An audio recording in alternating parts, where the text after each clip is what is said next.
আসসালামু আলাইকুম। আমাদের অন্তর্বর্তী সরকারের প্রধান উপদেষ্টা নোবেলবিজয়ী ডক্টর মোহাম্মদ ইউনূস যখন বাংলাদেশে এসে মসনদে বসলেন, অন্তর্বর্তী সরকারের প্রধান উপদেষ্টা হলেন, তখন সকলেই আশায় আশান্বিত হয়েছিল ডক্টর মোহাম্মদ ইউনূস আমাদের বাংলাদেশটাকে সোনায় সোহাগা করে গড়ে তুলবেন। কিন্তু এই মুহূর্তে এসে সকলের সেই আশা ভেঙে তছনছ হয়ে যাচ্ছে। অন্তর্বর্তী সরকারের প্রতি মানুষের ব্যাপক ক্ষোভ এবং হতাশা লক্ষ্য করা যাচ্ছে। সাধারণ মানুষ থেকে শুরু করে রাজনৈতিক বিশ্লেষকরাও কিন্তু এই মুহূর্তে এই অন্তর্বর্তী সরকারের প্রতি হতাশ এবং ক্ষুব্ধ।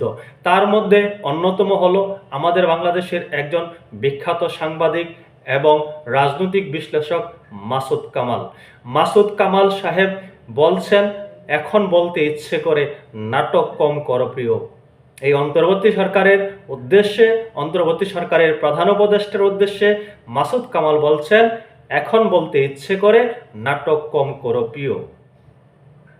এই নিয়ে কালের কণ্ঠ একটি প্রতিবেদন করেছে। অর্থাৎ মাসুদ কামাল যে কথাগুলো উল্লেখ করেছেন, যেভাবে তিনি হতাশা প্রকাশ করেছেন, সেইগুলোই আপনাদেরকে আমি জানাচ্ছি। তাহলে বুঝতে পারবেন প্রকৃতপক্ষে কেন মাসুদ কামালরা হতাশ, তারা কেন এই অন্তর্বর্তী সরকারকে সন্দেহের চোখে দেখছেন। খবরের শিরোনামটি এরকম, এখন বলতে ইচ্ছে হয় নাটক কম করো প্রিয়। প্রধান উপদেষ্টার পদ থেকে ডক্টর মোহাম্মদ ইউনূসের পদত্যাগ করতে চাওয়ার বিষয়টিকে নাটক বলে মন্তব্য করেছেন সাংবাদিক ও রাজনৈতিক বিশ্লেষক মাসুদ কামাল। তিনি বলেন, হাসিনার আমলে একসময় দেয়ালে লেখা থাকতো নাটক কম করো প্রিয়, এখন আমারও বলতে ইচ্ছে করে নাটক কম করো প্রিয়। এখানে মাসুদ কামাল পূর্বের সরকারের কথা বলেছেন। পূর্বের সরকারের প্রধানমন্ত্রী শেখ হাসিনার কথা উল্লেখ করেছেন। দেয়ালে দেয়ালে লেখা থাকতো নাটক কম করো প্রিয়, এটি শেখ হাসিনাকে উল্লেখ করে লেখা হতো। এখন সেই অর্থে মাসুদ কামালের বলতে ইচ্ছে করতেছে এই অন্তর্বর্তী সরকারের প্রতি নাটক কম করো প্রিয়। সম্প্রতি একটি বেসরকারি টেলিভিশনের টক শো অনুষ্ঠানে তিনি এমন মন্তব্য করেন। মাসুদ কামাল বলেন, ডক্টর ইউনূস যতভাবে সম্ভব এদেশের মানুষকে অপমান করার চেষ্টা করছেন। সবচেয়ে ইম্পর্টেন্ট বিষয় এটি। মাসুদ কামাল বলছেন, ডক্টর মোহাম্মদ ইউনূস যতভাবে সম্ভব এদেশের মানুষকে অসম্মান করার চেষ্টা করছেন। আবার উনি শেষ পর্যন্ত পদত্যাগ করা নাটক করলেন। এক সময় হাসিনার আমলে দেয়ালে লিখত নাটক কম করো প্রিয়, এখন আমারও বলতে ইচ্ছে করছে নাটক কম করো প্রিয়। মাসুদ কামাল বলেন, উনি যে পদত্যাগ করবেন সেটা কে বলেছে? নাহিদ ইসলামকে। নাহিদ ইসলাম একটি রাজনৈতিক দলের নেতা। এইটা নিয়ে সবগুলো মিডিয়া নাচতেছে। পরে তো পরিকল্পনা উপদেষ্টা বললেন না, উনি পদত্যাগের কথা বলেন নাই। প্রেস সচিবকে বলতে শুনলাম, হ্যাঁ এটা প্রধান উপদেষ্টার পদত্যাগের খবর আমরা পত্রিকায় দেখেছি। অর্থাৎ এখানে মাসুদ কামাল প্রশ্ন তুলেছেন, ডক্টর মোহাম্মদ ইউনূস পদত্যাগ করবেন, এই কথাটি বাংলাদেশে সওয়াল কে করেছে? ঢোলটা কে পিটিয়েছে? নাহিদ ইসলাম পিটিয়েছে। নাহিদ ইসলামকে কে বলেছে? নাহিদ ইসলাম তো একটি রাজনৈতিক দলের প্রধান। তিনি কেন ডক্টর মোহাম্মদ ইউনূস পদত্যাগ করবেন কি করবেন না সেটি বলতে আসলেন? তাতে কি এটি প্রমাণিত হয় না যে এই এনসিপি দলের প্রধান নেতা হলেন ডক্টর মোহাম্মদ ইউনূস? ডক্টর মোহাম্মদ ইউনূসের রাজনৈতিক দল এনসিপি, নামে মাত্র এই দলের প্রধান হলেন নাহিদ ইসলাম। প্রকৃতভাবে এই দলের প্রধান পিছন থেকে কলকাঠি নাড়ছেন, এই দলকে পরিচালিত করছেন ডক্টর মোহাম্মদ ইউনূস। যারা এমন অভিযোগ করেন এটি তো প্রমাণিত। না হলে নাহিদ ইসলাম কেন এসে বলবে যে প্রধান উপদেষ্টা পদত্যাগ করতে চাচ্ছেন, তিনি কাজ করতে পারছেন না? নাহিদ ইসলাম কি প্রধান উপদেষ্টার প্রেস সচিব নাকি যে তার মুখ থেকে শুনতে হবে, তাকেই বলতে হবে? এই কারণেই মাসুদ কামাল বলছেন, আমারও বলতে ইচ্ছে করে নাটক কম করো প্রিয়। মাসুদ কামালের কথার রেশ ধরে আমিও বলছি নাটক কম করো প্রিয়। আরও অনেক নাটক কিন্তু আমরা দেখতে পাবো। আমরা দেখেছি আজকে বিএনপিকে দাওয়াত করা হয়েছে, আহ্বান করা হয়েছে প্রধান উপদেষ্টার সাথে বৈঠক করার জন্য 2রা জুন। এটি নিয়েও আমরা একটা নাটক দেখতে পাবো।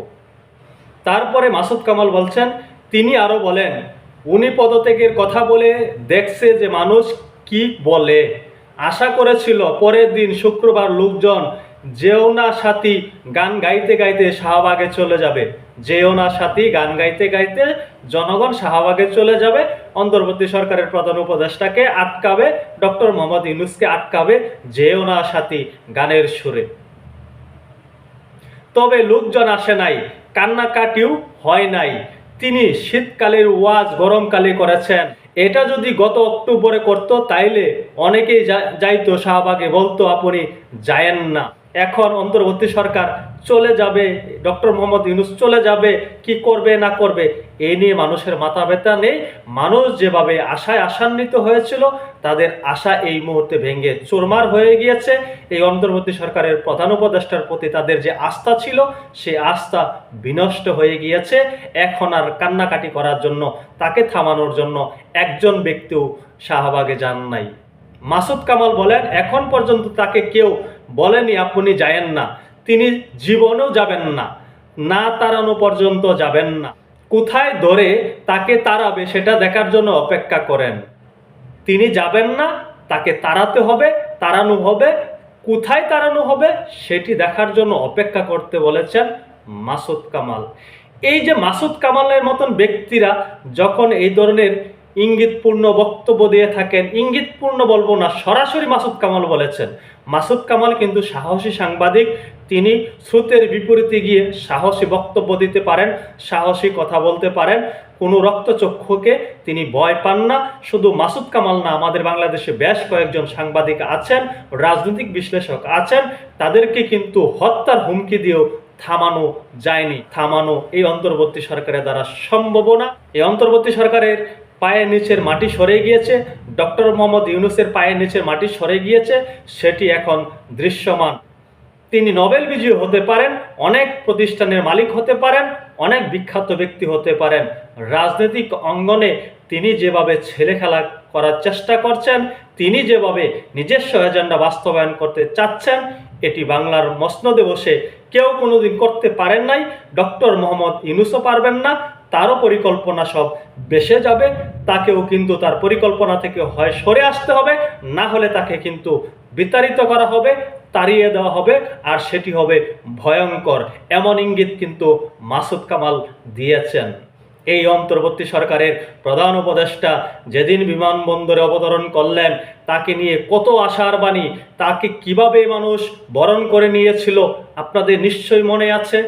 তাকে নিয়ে মানুষ কিভাবে স্বপ্ন দেখেছিল সকলেরই মনে আছে।